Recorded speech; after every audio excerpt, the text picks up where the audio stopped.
Hey there, Magic players. Barry White here from MagicUntapped.com, coming to you from MagicCon Las Vegas. With me is Meris Mullaley. She's pretty much in charge of world building over at Wizards of the Coast. And if you don't know what world building is, well, Meris, why don't you tell us all about it?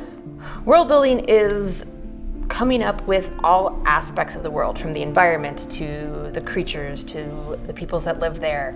An example that I use a lot is it's what Tolkien did in Middle-earth. It's what he filled his appendices with. It's the languages and the histories and all of the different things for all of those people that you don't need to read to experience a story, but it's there. It's establishing the foundation and the sandbox for the world that you're in. From a player point of view, why would world building even be important, especially if it's something that they might not ever actually see? I think, regardless of games, whether we're talking tabletop games or video games, you do see the world building. It's everything, all of the environments, that's world building.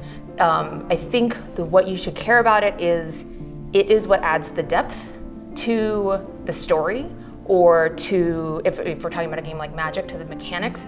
It is what makes, a life drain card on Innistrad different than a life drain card on Dominaria. They are coming from different flavorful sources, but mechanically they're doing the same thing. And it's a way to just feel different connections to different stories. Well, how does world building on the development and design side, how does your world building assist them in creating the individual cards? Yeah, we are usually working in parallel and in collaboration. So they'll be developing mechanics, we'll be developing high-level ideas for what a world can be, and if we have some ideas about the ecosystem, or if we're talking about a recent set like Bloomburrow, where we have these different animal types. Well, the animal types have different behaviors.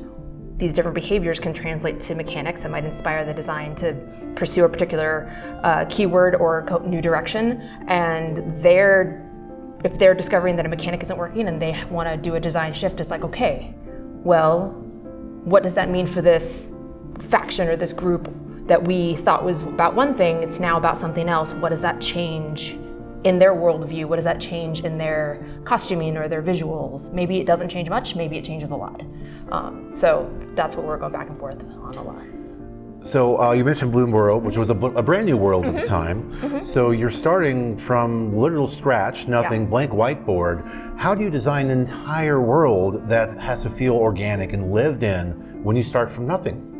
Everyone has their own strategies. My background is in archaeology, so I like to look at, do we have a particular ecosystem, something that's taking place in, and then look at, that ecosystem has these plants, it has these creatures, it has the people who live in those ecosystems have developed, have this type of clothing, and so it just starts to kind of build, and then you can say, but now let's fantasify it, and what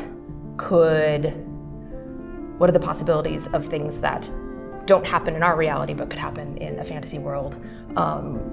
The great thing with working on Magic is no matter where you are going, we have the 5 colors of Magic, and you will always have to answer for those. You will always have to answer, what is mountains, what is red mana here? And so that is a good starting point of just creating a checklist of what are the things we need to answer for? We need to understand Magic is going to have flyers. What flies here? Magic is going to have things that stop those flyers. What are those? Is it always spiders or is it something else? And I definitely kind of think at it like a system. Other narrative designers have talked about. There's a character-driven world building strategy and a kind of systems-based world building strategy. We often experience character world building in video games is the first thing that comes to mind, but it's true for other stories where the creators are only needing to answer the questions about the world where that character's plot goes. Other games that are more open world, you're like, let's look at I use the ecosystems a lot, but people shape their environments, they are shaped by their environments. If you're in a desert, Mad Max Fury Road is a great example. You have a desert, water is a limited resource. You look at, well, if water is a limited resource, this is a source of conflict. What are the characters and the story points that are coming out of this lack of water? Okay, you have somebody who is dominating the control of the water, and they have all this power, and it is creating this additional source of conflict, and thus begins the Mad Max story. Indeed. Great films. If no one's watched it, they're great films. Yeah. What about when you're world building for a world that's already been built? You know, like Innistrad or Ravnica or even Dominaria. It's a lot of research looking at what we've done before, but then usually when you return to a world, you have to answer, why are we back? Is it because there's an event happening here? Is it because the Eldrazi are invading Innistrad? Or is it because we have a new idea for how we want to approach the setting? Sometimes there's mechanical changes that we want to introduce to the world. Sometimes it's, hey, we only saw this portion. We've never seen this area of the world. Let's go here. And in those cases, it's, it is taking what has come before, but then also saying, how much time has passed? What has changed? What things do we want to update and transform? And I think Tarkir recently is a great example where Tarkir has gone through many changes. It has been the world of clans, and then time shenanigans and dragons, and wanting to reestablish Tarkir as a place where the clans are present again. They're 3-color, but there are also dragons. Is an example of you're looking at everything that's come before. You're saying okay, how does this fit into this new state that we want to explore? And then have a lot of brainstorms and a lot of meetings amongst the creatives and also with game design of how do we fill in those gaps? How do we make this have the world building logic to be fun for everybody? So of all the different settings and sets that you've personally been working on, including ones that we know that are coming up, what have been the most challenging or interesting tasks you've had when it comes to building or fleshing out these worlds?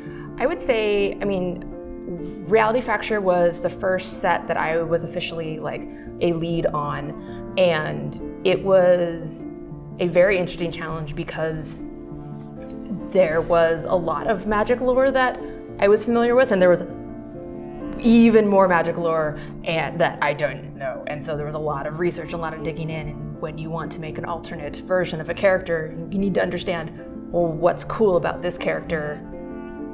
What makes this other version cool and believable as well? And being able to understand enough of that to make those creative choices there was a lot more time I spent doing research than I expected on that one. But I was trained for that because of my archaeology background. So. You were, as they were saying, Strixhaven, prepared. Oh, yes. Prepared. Frantic search. That's that's how you got prepared. That's how I got prepared. Right. Yeah.